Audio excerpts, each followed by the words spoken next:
when you're in VR, it takes everything and adds depth to it. You can look at something and you can feel the size of it. So driving in the first leg of the world race and looking up at the loop there, it felt as big as when I was standing in Chicago looking up at the Sears Tower.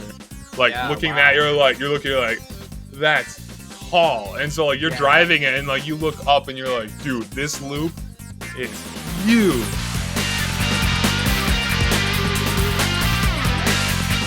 Hello and welcome to the Squared Corner podcast. I am your host, JayCee Squared, and I will be interviewing different guests from the Hot Wheels community and beyond.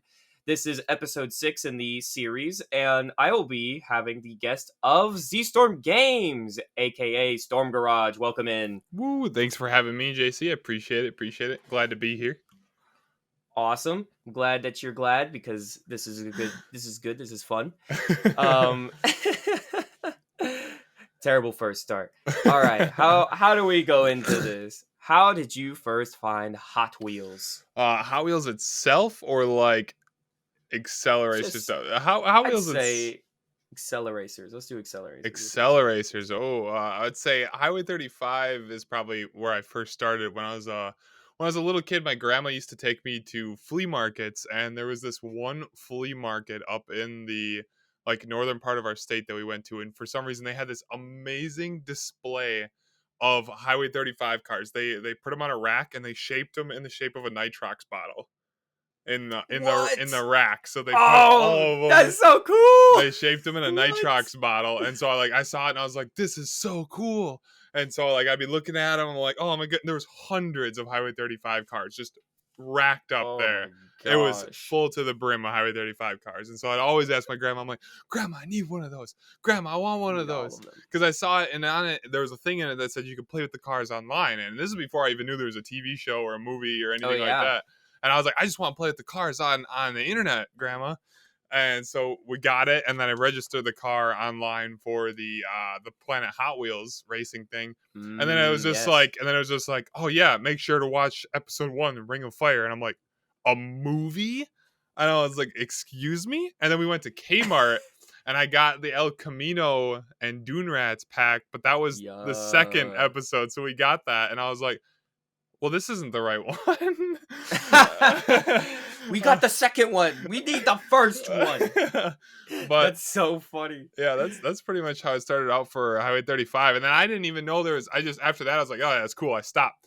And then one day I was randomly, it was late at night, and I went on Toonami on Cartoon Network, and it was like, Hot Wheels Acceleracers episode 2, a Speed of Silence or something. And then all of a sudden I just saw the Metro Realm, and I was like, whoa, wait, this is Burt Wheeler from Highway 35?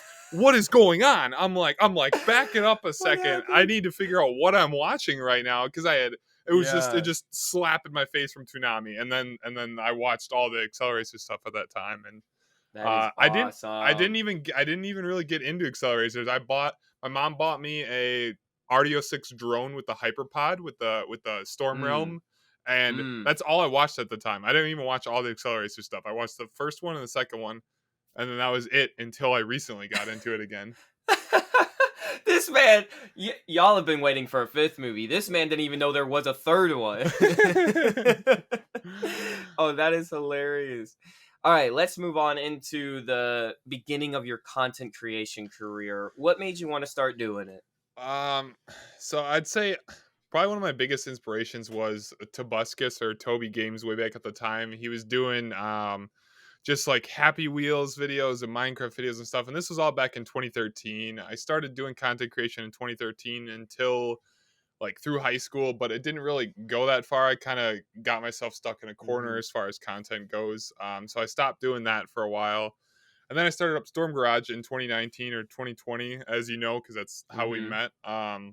Yep. And then that kind of just went downhill as I felt a little burnt out, and everything started getting really expensive with cars, and I just didn't want to. I just didn't want to do it anymore. There was so much money dumping in, and I just wasn't getting any return on my content. Which, when you go into it, you're not supposed to look at it like oh yeah, I just want to make money on it. But I wanted to turn my content Yeah, into a I think job. it's okay. Me and Cobalt, I have talked about this. It's like, look, we're here to make money as well as make awesome content.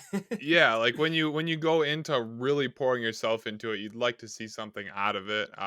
Yeah, But it's hard sometimes because when you do go really high effort, it seems in this day and age that your stuff gets seen a lot less than if you just yeah. slap together the most jank, dumb meme everything. And you slap all the memes together with no That's effort, and so next thing you true. know, you got a million views, and it's just like, all right. YouTube Shorts, Yeah, anyone? YouTube yeah, Shorts? yeah, right. Exactly. Both of us recently with our experiences with shorts that we've Exactly. been doing, and Yes, like I know it's so funny. So if you don't know what we're talking about real fast, is that we're talking about the Who Stuff Is series stuff, and I actually stole mine from the idea from Andrew Francis, the Vert Wheeler voice actor, and he started doing, hey, guess the voice, and I was like, oh, that sounds like a cool idea. I could do that for the Acceleracers characters. And then Z's over here like, hey, that's a good idea. I could do that for my VR stuff. and it's been working. It worked really really It good. works good. Yeah. Yeah. So I guess you actually kind of went a little bit further than I was expecting with that answer. I wanted to know what made you start StormGarage, and what made you work on the Joker Miata in the first place. What got you into that? I guess I had owned 2003 Honda S2000, and S2000 was a car I kind of had always wanted. So I Yo, had what? I had this super clean Ooh, yellow S2000. I'll send you a picture of it if you want to throw it up. I But have to see that. yeah, I had this super clean S2000, but I paid for part of it in cash, but the rest of it I was paying like on a loan, and it just got to be like a lot of months. So Mm, I'm like, I want an I see. S2000, but cheaper. And I was like, Miata. Mm. Because I wanted, I Miata. want It's the meme. It's the exactly, exactly. meme. And so I went ahead and I got a Miata. It was a janky Miata. I got rid of that Miata, Mm, but then I found a really good deal on this Miata when it was red and everything. So I picked it up, and I'm like, you know what? I got this for such a deal. I'm gonna take some money, and I want to go ahead and make this like my project car that I do in my lifetime before I get too old and I don't want to do this stuff anymore, or I can't do this stuff anymore mm, because of a family. So I was like, well, if I'm gonna go ahead and do all this stuff, I'm gonna document it. Like I want my yeah, kids to be able to yeah. see it one day or something like that. People to be able to see it, regardless of what happens. I'm gonna record all of what's gonna be going on with Mm, this. So I went out and bought a GoPro, my first GoPro, and then I just went from there. And next thing you know, I started putting everything together for Storm Garage, and I was like, oh man, I miss content creation, because at this point it was like mm. 2020, and the last time I did something was 2016 was the last time I I seriously see. did Okay. something. And Yeah. I've always liked creating stuff. So yeah, that's kind of how things started with the Joker Miata, and it was a good branding. My colors, I'd always loved purple and green. Purple and green work Mhm. together. They're Mhm. complementary colors, They and look amazing. they do. Something about your shirt looks really good. It's Street breed. the Kurt Wild shirt at jclegomit1032.redbubble.com. Otherwise, my Redbubble shout out. Okay, JC continue. Lego. Does that mean you like Legos? What crazy? Okay, no, I just Of course, of course. um, but yeah, it just kind of it all worked together, and I was like, dang, this could look like a really good brand too. So I got someone to Mhm. make my logo and everything, and it all just looked super clean, and I liked the way it looked, and so I Mm. just kept going with it. But yeah, push comes to shove, it just became a lot of my time for nothing. I never once got a paycheck from Storm Garage. I didn't make it to Oh monetization. I didn't wow. make it to anything. So it was a lot of work into that, and a lot of Yeah. busting my knuckles on my car, breaking it, and like I was just like, I'm so Yeah. done with that at the time. Mhm. Yeah, that I was actually going to ask you about that cuz you had actually gotten on a couple of car pages because of your memes Yeah. on Instagram. So your Instagram was really popping off for that. And then when you went into doing podcast interviews for that on Instagram Live, I think it was, I was like, wow, this guy's going really ham over here. What's going on with this? And apparently you weren't even making any money from that. It was just literally just people just coming out you. Yeah, it was just showing off memes. I figured out that the memes That's it. really, I like those got a lot of attention. I'm like, every Yeah. post was thousands and thousands of likes on Hmm. like everything, and it pulled a lot of people into my Instagram. But Instagram didn't transfer over to YouTube very well. Yeah. The Rice Are Nice videos did really good. Those got like, like 20,000 views, 10,000 views.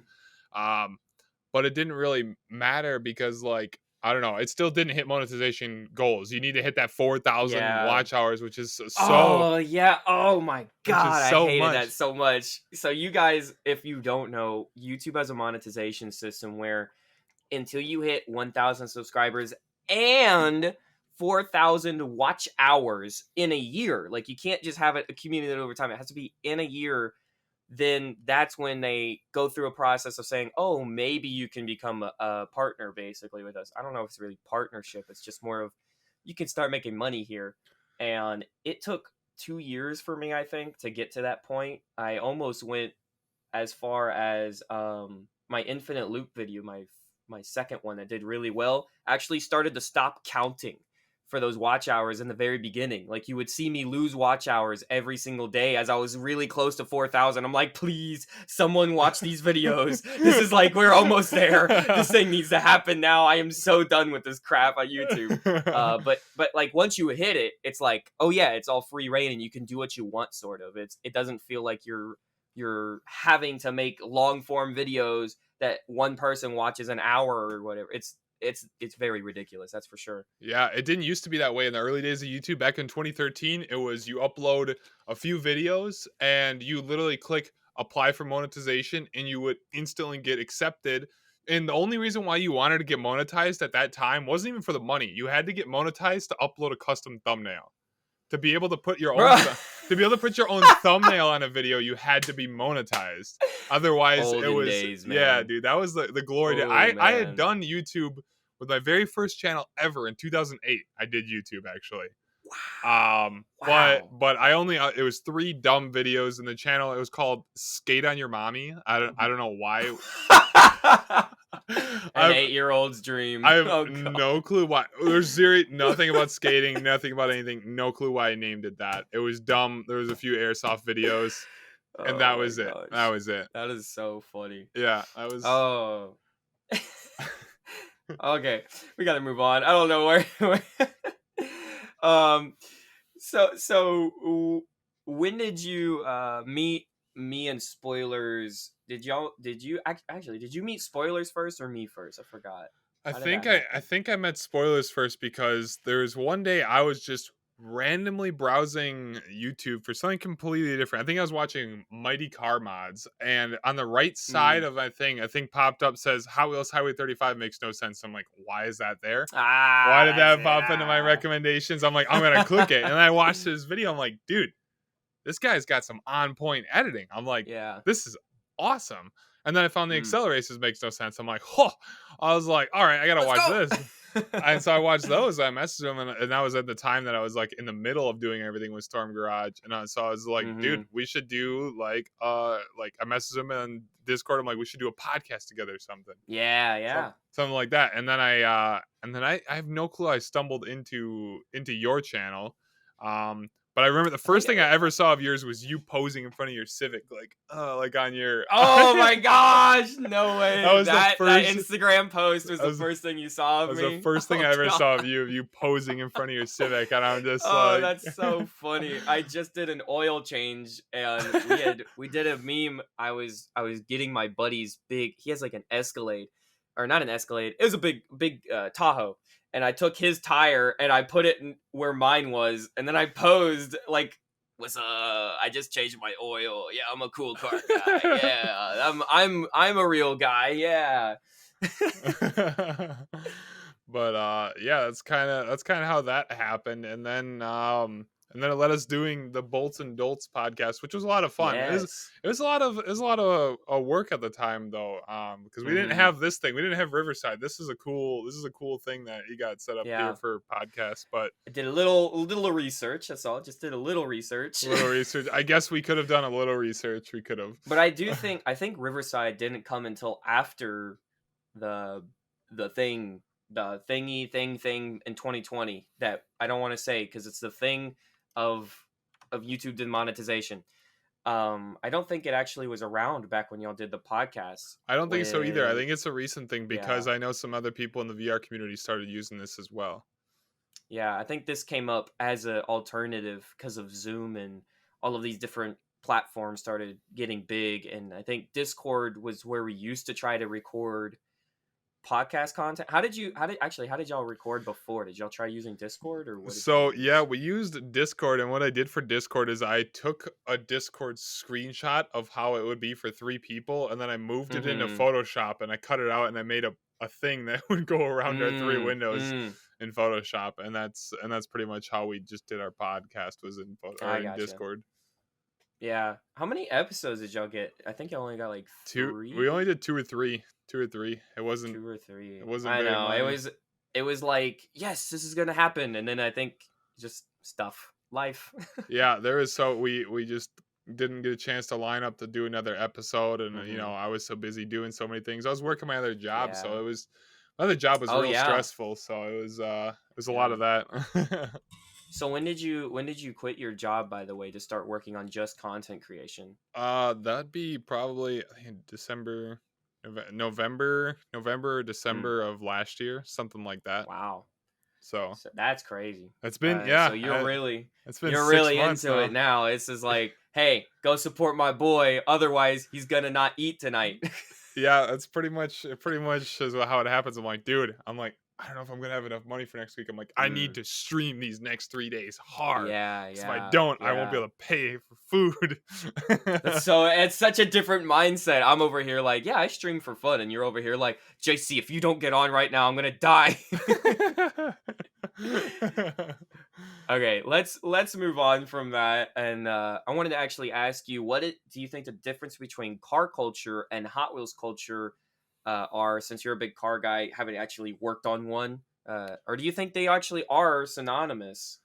I think a lot of it does mix together, especially the fact of a lot of the new main lines as I've recently started. Mm-hmm. Camera. Stop. Hang on. My camera is Camera, doing hello, camera, camera. There we go. Okay. So focus. I recently, recently started collecting and doing more things. And I really saw in the main lines, like kind of like all the actual new car culture type of things with everything that's Mm-hmm. coming back with the Miata RX-7s, everything that's really getting into like either the stance culture or just the car culture in general Oh that's yeah. popular nowadays. And I see it translated into Hot Wheels very well. And I see people buying those types of things. But as far as like fantasy castings go in the areas that we are at with fantasy casting, I feel Mm-hmm. like that doesn't translate at all into car Oh. culture. I feel like Hmm. there's no people look at it and be like, oh yeah, I got a DR2, and they're like, what's that? I don't know what that is, Yeah. or anything, any of these fantasy cars. People would be like, oh, what the heck is that? I know the El Yeah. Camino and the Camaro, but the rest of that doesn't matter. You Yeah, know? and what's funny is the Loop Coupe is a Hyundai. The Loop Coupe is literally just a Hyundai Oh, that's is body it? kitted. Yeah, it's literally just a Hyundai. So I think that is quite funny.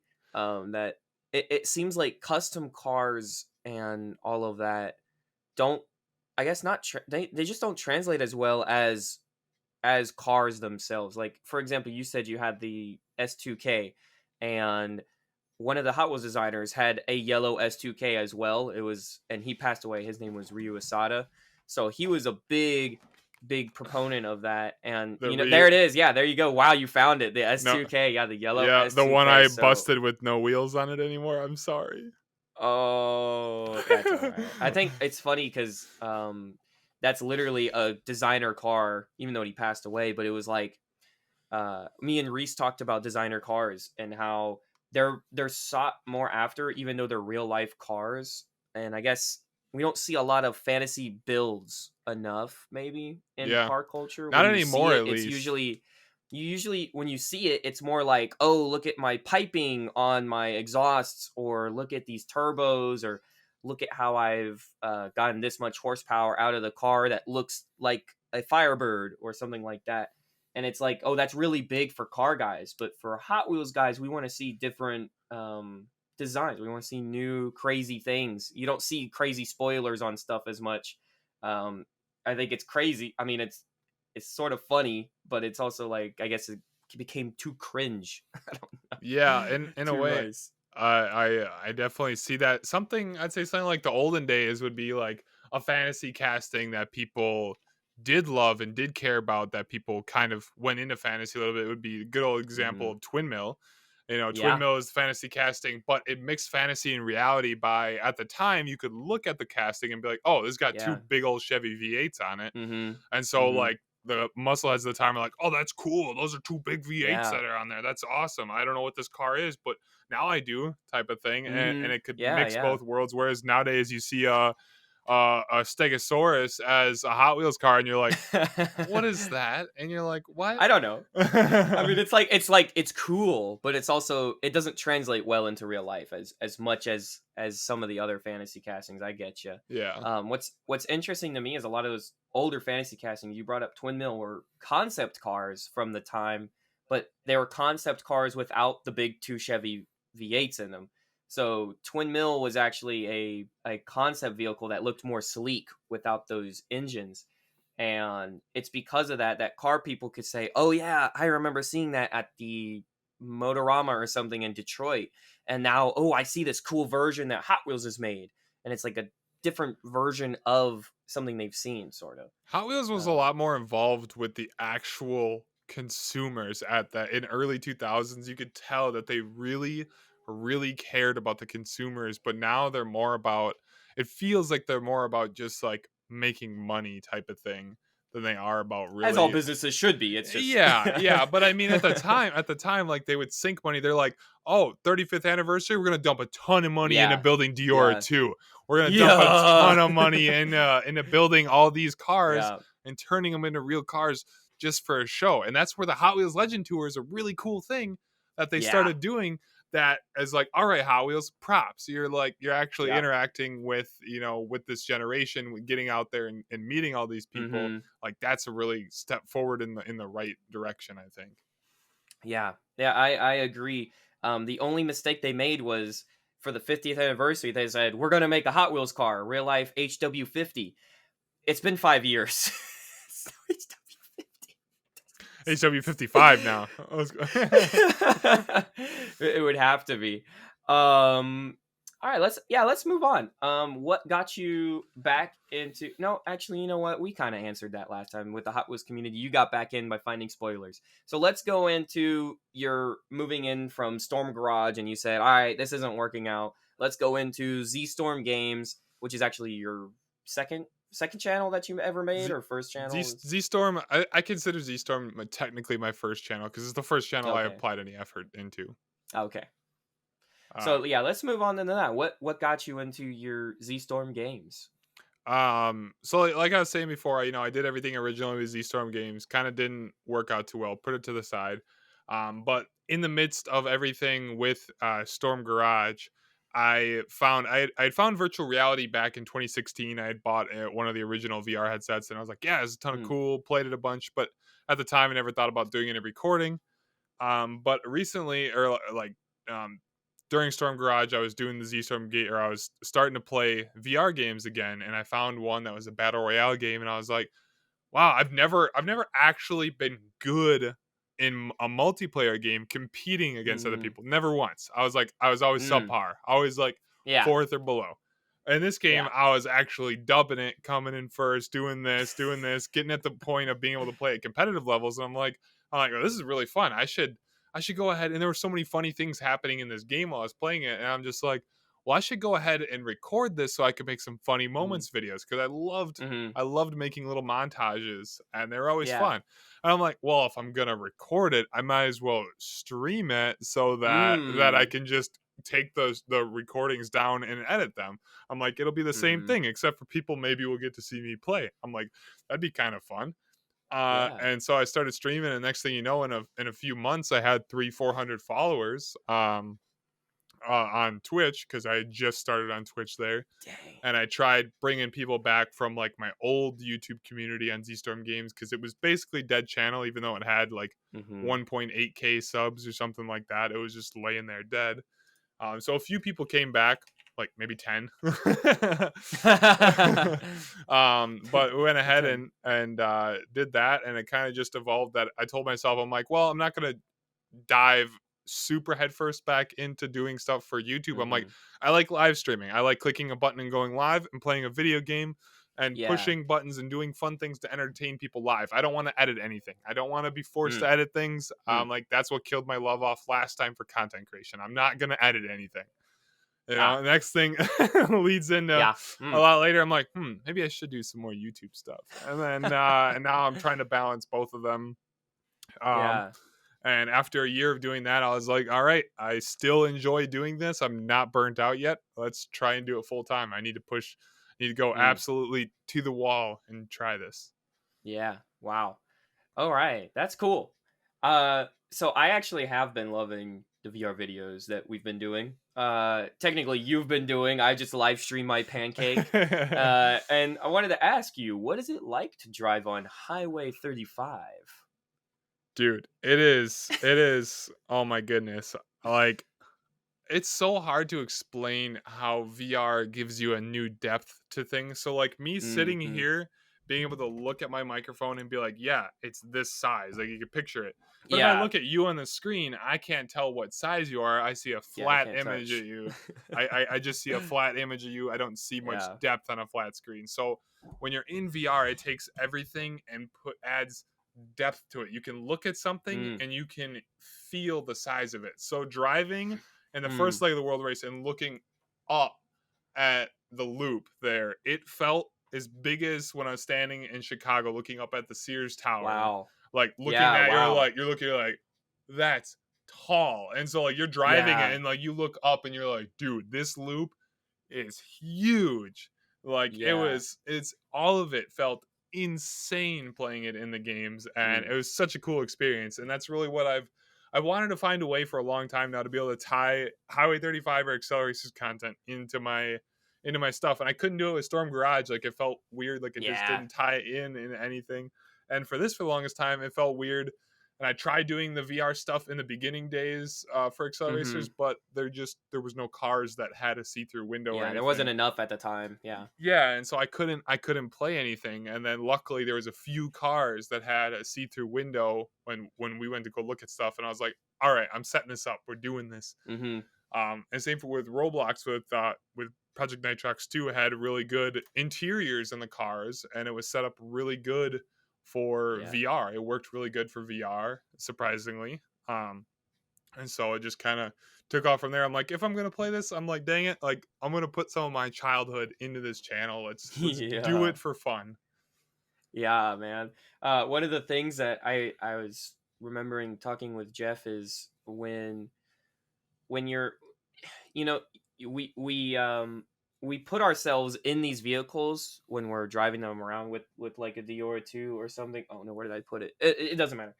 But we put ourselves as the person in the vehicle of the little car, and with that same mentality, it's like you're literally able to be in that little car. Finally, you're actually able to look up at the track and say, wow, that's really big.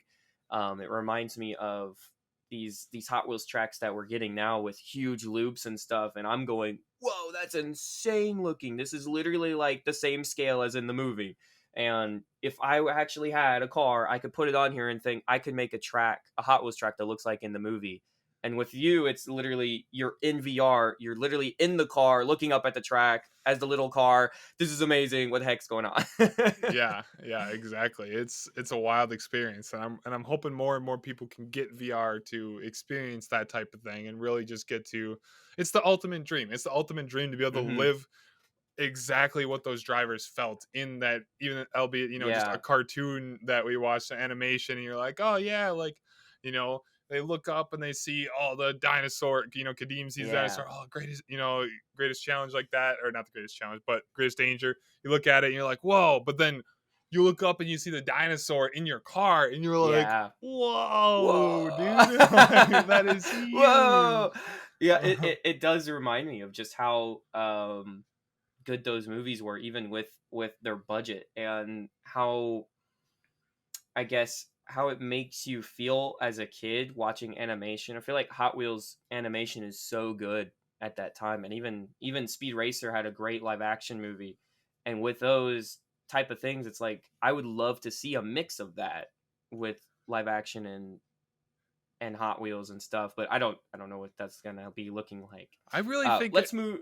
I Or actually, yeah, you can answer to that. I'm okay with that. I was I really think it wasn't so much the animation that really tied us in with that as it was like it felt like it was a great story that was like Hmm. when you tell it about humans and something that could be plausibly real because they're in the real world traveling through a Yeah. portal to another world is kind of cool. Whereas like the new Hot Wheels thing where they have I don't know what it's called, but with the kids where they're driving the cars in the real world with the orange tracks going in the real world and stuff like that. Oh, Team Like Hot yeah, Wheels. Team Hot Wheels. Team Hot Like it's Wheel. so overly fake that you're kind of like, yeah, it's cool for kids, but at that time, seeing Highway 35, you're like that in an off scented part of your head, like, oh, Hmm. that could be real. It's another Yes, it could world. be real. That's it. It That's could the be that's the real real because thing. it's It could be another real. world. It could Yeah. be real because they come back to the Yeah. real world, experience the real world problems. Kadeem with Hmm. his real people experiencing those real Yeah. Yeah. problems. A bad guy actually getting paid money, and the bad guy, wants to feel Mm. good because the bad guy doesn't want to be doing these bad things anymore. Yeah. The underdog kid who comes in and goes, you know what, I can do this, and then Hmm. learns from his self-righteous mistakes type of thing. It's Yeah. just Yeah. such good storylines that they need to bring those stories into current animations that Hot Hmm. Wheels does, and that will draw people back in. And I think maybe Yeah. Spy Wow. Racers did that because I watched some trailers recently. Spy Racers seems kind of good in that way. I didn't really Yeah. watch it that much. Battle Force 5 seems like it did that story wise as well. Yeah. I So do have some fans. I mean, I was gonna say I do have a friend that started watching Battle Force 5, and he's like, "Bro, you missed out. Battle Force 5 is actually really good." And I'm like, "Is it? I remember watching it as a kid, and I didn't like it." And he's like, "No, bro, it's actually good." So I definitely have to check out Battle Force 5 finally at some point here. yeah, Um, let's move on. I love that answer. But I wanted to ask more about your VR stuff because you are the VR guy. yeah. Um, why why do you think VR is so appealing to many people more and more, and especially because of prices going down on it? Like, why do you think that is nice? So VR and everybody knocks VR because either they've never experienced it and you think it's a Mm-hmm. screen just strapped to your face when it's far more, or B, you've Mm-hmm. experienced one of those little tiny phone VR headsets that you buy for $10-$20 and slide your phone in and download a roller coaster from the App Store and you think that that's VR. I've Whereas done that. yeah, exactly. People hear VR and they go, "Oh, well, that's kind of cool. I'll go to another world." But they try that out and they go, "That's what VR is? No, thanks." Like Yeah. it's a really dumb way, and that's and when you find yourself going in with a new headset like something like this, you have touch controllers they're called, and basically it senses each one of your fingers moving. So looking down in this headset, Dang. sensing depth of your body of a hand and seeing fingers move in a virtual world, and you look up and you see fireworks going across the sky, you see Yeah. jellyfish floating here, and you're like, whoa, like you can sense the depth and it feels like you're in another world, but Mm-hmm. you're standing in your own place.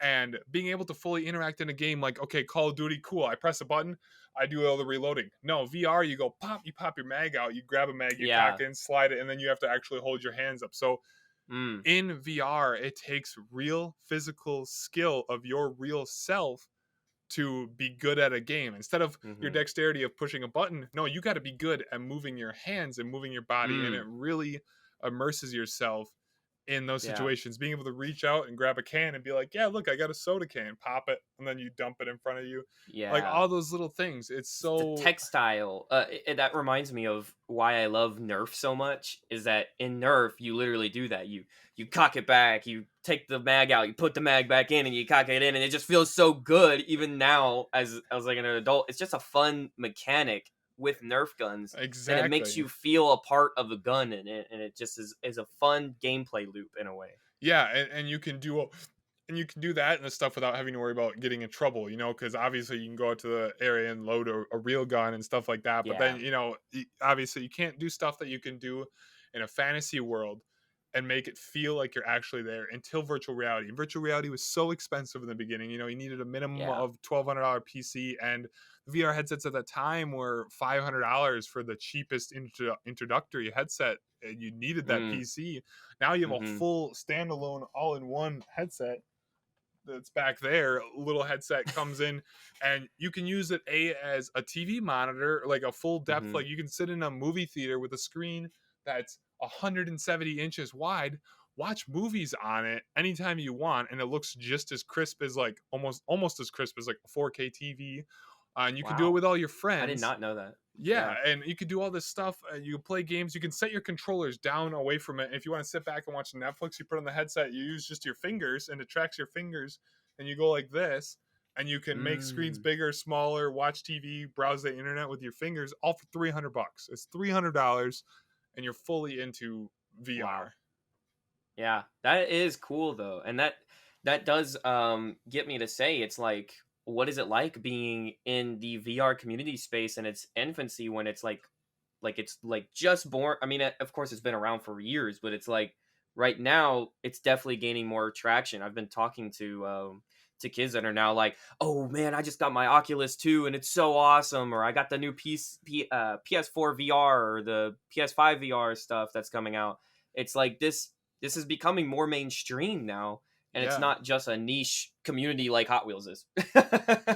Yeah, it's been crazy to see it grow over the years, and I guess that's probably why when I first started with it, like I didn't pick it up and do much with it because it was so niche. In 2016, you had Hmm. maybe 20 good games in existence for it, and you're like, Yeah.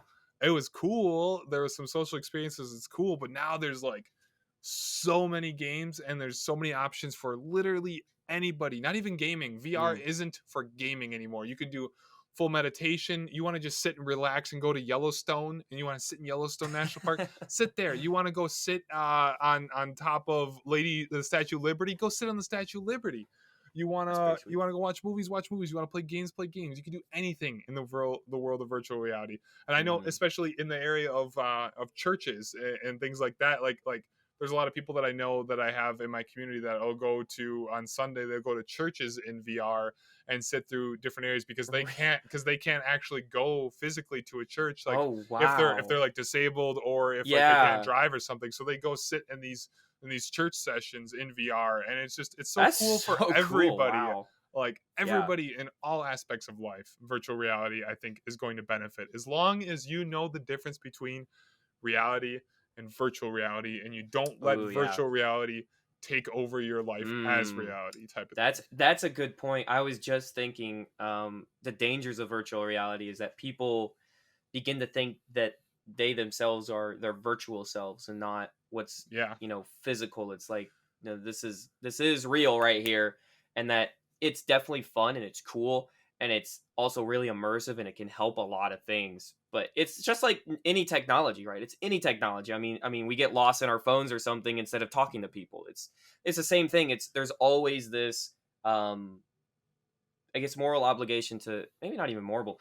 It's just literally know your limits. Know Yeah. the limits of where you should go with something, and be responsible about it, because technology is always going to keep moving, and it'll always help. It'll always be for good stuff, but the As long as it's used hopefully right. people, yeah, if it's used right, and hopefully we don't see too much going on where people what like the Matrix. Like, we don't want people going into the Matrix and living in the Matrix, guys. You have there is so many people already like that, though. There's a lot of people who are lost as themselves, or don't know who they are as Mm, individuals, and identity loss, or personification issues, where you'll go into mm-hmm. virtual reality, choose an avatar that you like in something like VR chat, and you look at the Yeah. body, and you look in. There's a lot of things you'll hear jokes as you get into the community about mirrors in VR chat, and a lot of people like to go Mm, ahead and they'll pick an avatar, and they'll sit in front of a mirror with other people, and they'll chat with them, but they kind of like move their bodies in front of the mirror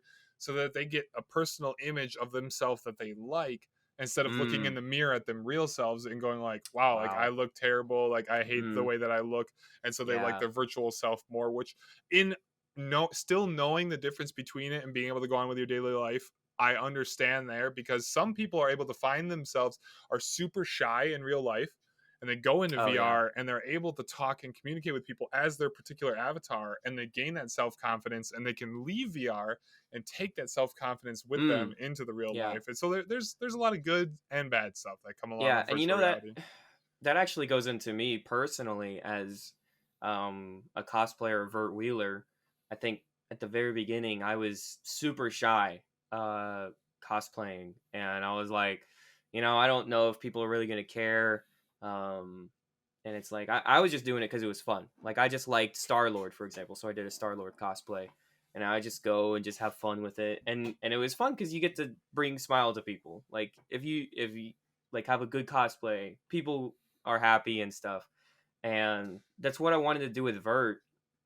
And I think the first time I wore his cosplay at, I think it was the Hot Wheels Legends tour. It's actually the second time. It was the first Hot Wheels Legends tour, and no Okay. one knew who I was, so I wasn't really bringing joy to anyone. No one knew who I was, and I was just sort of just this lost looking what do you call it, Backstreet Boy in the middle of a Hot Wheels Legends tour, and I was just like, I feel like nobody actually cares, maybe, and I should just not do this. But I'm glad that I started doing YouTube content, because I started to gain that confidence with talking to people, and then I can take that and like actually interact with people at Hot Wheels Legends Tour and like share something that I love. And that's just sort of what I like about it. It's like it is a confidence booster, but it's also important to know the separation. And I really like that analogy you brought. Oh man. Yeah. Do you have anything else that you wanted on that topic? That's a big topic. I didn't expect to go into that, actually. I'm not sure. I just hope everybody can get a chance to experience virtual reality, and don't go ahead and pick up something that's not a true. An Oculus Quest is gonna be your best bet. It's $300. It may sound Hmm. like a lot, but if you got a Nintendo Switch, if you got a PS4, it's not out of It's your like a reality. console. It's It's a a console. console. It's not out of your Yeah. reality. And it's one of those things you can try it out. If you get it from Best Buy and you don't like it, you can return it. It's one of those Yeah. things. And there's a lot of people who put it down and they'll get motion sickness and stuff like that. Hmm. And it's one of those things, if you get motion sickness, just take it off for a little bit. Try again another day. Don't dismiss it because you get motion sick, because people do. I got motion sick at Yeah. first. And some of the biggest VR YouTubers out there were vomiting from their first times because Uh, they got thrown uh. into crazy experiences without Yeah. building their Wow. VR legs type of thing. So you Hmm. gotta approach it. Don't go, I want to play Attack on Titan VR as soon as I get a VR headset. No, No, no, no, no, no, no. that's a terrible idea. You're gonna fall over in real life and smack your face against a wall. Don't do that. Oh, that's funny. I wanted to ask you, since VR car stuff has been going really big, where you're actually driving in the car, like in Hot Wheels and stuff. Do you think that's gonna start replacing racing sim setups? You know what I mean? Like with the big TVs, and then they've got the nice chair, and they're like got the stick and everything. Do you think we're gonna start seeing VR setups like that for racing simulators? So we have a lot of people who have actually taken the plunge and tried it out. Will get for racing sims, they'll get this particular headset. This is the Pimax Oh. 8KX, and it's a super wide field of, it's a super wide field of view headset, so you get a super big the depth. It allows you, in when you're doing racing sims and you have a flat screen, you can't Mm-hmm. tell whenever you're racing and you're trying to hit true apexes. You have to dip your tires, you have to dip your rear end, dip Mm-hmm. your front end coming into corners. So dipping your front end on a flat screen is hard to do because you don't really know where your tire is. In VR, you get that Mm. depth of where your tire is, and you can Yeah. dip it, check your mirror by moving your headset, and dip your rear end, so you can go like that real Wow. quick. Yeah. And it's a lot more immersive, and those who have went to VR headsets won't go back to flat screen. Like once you go Wow. into a VR headset for a racing sim, like when I play Mm-hmm. Assetto Corsa or other things like that in a VR sim, I'm like, I will never touch this on my monitor. Like there's no, Wow. if it works good in VR, I won't touch a flat screen. There's literally Does it? 0 point. I was gonna ask, does it work for Forza and for Gran Turismo as well? Does that support VR yet? Gran Turismo on the PlayStation does support VR. Some of them, not the newest one for some reason. I don't know why. But Oh, the that's other weird. ones, there's Gran Turismo Sport VR specifically for it. There is some Mm. Drive Club VR. Um, but Forza doesn't have any VR support yet. No clue why. Hmm. F1, the new F1 game, just got announced, and it's a big deal in the VR community that it will have VR support here coming Oh out. The wow. full new F1 2022 game will have Yeah. VR support coming out, and Microsoft Flight Simulator has VR support. So Mm-hmm. training pilots and pilots for the military and everything like that. That's now VR has gotten so advanced in different headsets that is all you need for training. You don't need to go and fly a real plane Oh anymore. If wow. you fly in the VR headset in a motion rig, Yeah, in like you're a qualified. simulator. Yeah, Wow. in a simulator, you're instantly It's that qualified. realistic, It's huh? that In terms realistic. of You like go, the feeling. yeah, you'll just go hop in a plane and you take right off. And I mean, I've done the same thing racing in the winters. I would train for my autocross in my VR headset and Mm. driving. And as soon as I got out in my actual Miata, I was better. Wow. That's interesting. I was actually going to ask, do you think it's going to start replacing some of the training for like NASCAR and F1 where they're going to start doing VR training for these games like in what is NASCAR's? It's They have NASCAR what is their Heat. simulator? But it's not. But NASCAR Heat. NASCAR Heat. I don't know if that's their simulator. I'm not sure what I is was their thinking of the actual. one that they have where they actually race during the thing that shall not be named. They had virtual races, and it was in. I know I have people in the community that still play it. Oh, Oh, man, what is it called? iRacing. iRacing. iRacing. iRacing. That's it. iRacing. iRacing. Yeah, iRacing has replaced a lot of stuff, and because iRacing, literally, you pay a subscription, and every time you race online, it's only against real people. So you pit into it and you play. You're playing Ah. against other people online, and you have to actually win a Mhm. certain amount of ranks to get leveled up in actual championships. If you get good enough, there's real prize money, everything for it. So Wow. it takes your real skill, applies it into a game, and you're paying for that subscription because that subscription gets transferred into a pool for prize money for people to actually race for, type of I thing. see. Um, So, is it VR supported though? Because I iRacing, don't know if if it you is. play iRacing, you only do VR, pretty much. Really? iRacing is 90% VR. I don't even know if it is flat screen. It might be I flat was screen. gonna say when they did it for NASCAR, they had flat screen Okay. setups. Like they had a whole building. I remember Dale Jr. was in one, and he was like smoking people in this like on a digital setting. He's like still smoking all these new drivers. I was like, go my boy Dale Jr.